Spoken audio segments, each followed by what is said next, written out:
Hare Krishna. Welcome to Sai Chaitanya channel. ఈరోజు తిరుమల వడ ఎలా చేయాలో తెలుసుకుందామా. ఇది అందరికీ ఇష్టమైనది, స్వామికి ఇంకా ఇష్టమైనది తిరుమల వడ. ప్రతి ఒక్కరూ అనుకుంటారు అసలుకి మనకు వడ దొరకలేదు కదా, వడ దొరికింటే ఎంత బాగుండని తిరుమల పోయినప్పుడు ప్రతి ఒక్కరు అనుకుంటారు. ఆ వడ ఎలా చేయాలో ఈజీగా మనం తెలుసుకుందామా.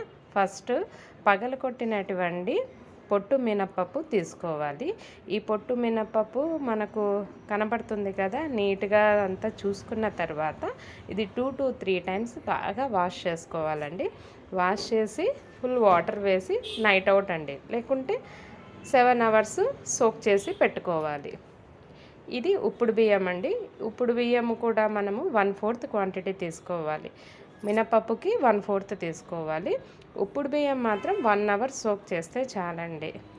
కానీ మినపప్పు మాత్రం మనము మినిమం 7 hours నానబెట్టాలి. అట్లా నానబెట్టిన తర్వాత ఒక 50% పొట్టు పోతే చాలు.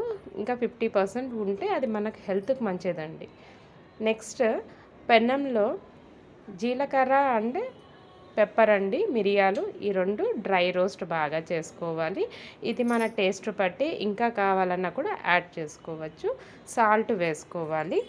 సాల్ట్ మాత్రం మనం అంతా ఫస్ట్ ముందు దీనికి అంతా ఒకసారి మిక్స్ చేసుకొని గ్రైండ్ చేసుకోవాలండి.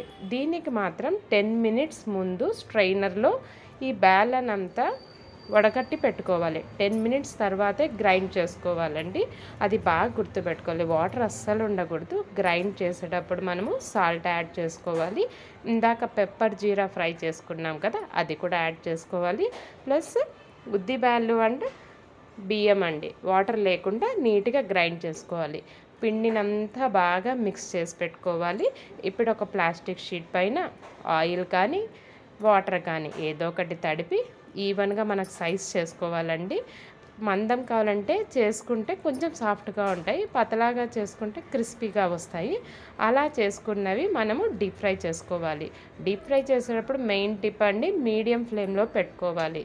ఈ ఉద్దిబ్యాలు అనేది కొంచెం కారడం స్లోగా ఉంటుంది, అందుకు మీడియం ఫ్లేమ్లో అది బాగా సౌండ్ వచ్చేంత వరకు అలాగా ట్యాప్ చేసి చూడండి. అలా వచ్చినప్పుడు అవి తీసి అన్నీ పక్కన పెట్టుకోవాలి.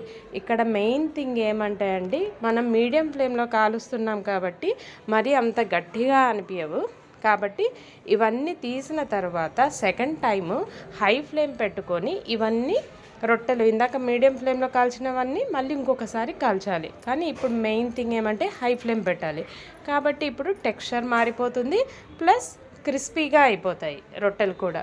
కానీ దీనికి షెల్ఫ్ టైం అంటూ ఏముండదండి, మ్యాక్సిమం 1 day, నెక్స్ట్ డేకి కొంచెం సాఫ్ట్ అయిపోతాయి. ఇలా మనకు తిరుమల వడలు వెరీ ఈజీగా చేసుకోవచ్చు. చాలా చూస్తుంటేనే ఎమ్మీగా